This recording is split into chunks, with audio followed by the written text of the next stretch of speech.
Okay, ito, magdilaga naman tayo para tayo mayroon sabaw. Ayun po, nilagang. Ayan. Kaya po video mag-isa.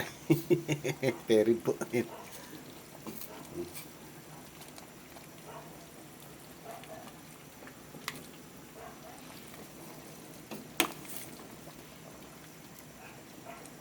Ang dami pong gulay. Ayan, gusto ko palagi pong gusto ko yung gulay. Ayan.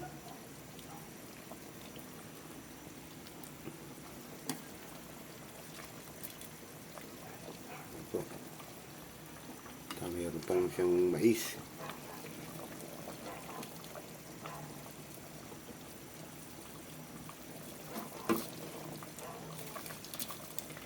So, meron po siyang kamoting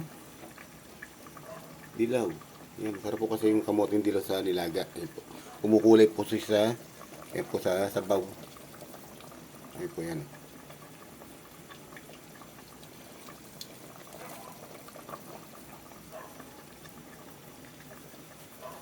Tara po, kain po tayo. Salamat po. Thank you for watching.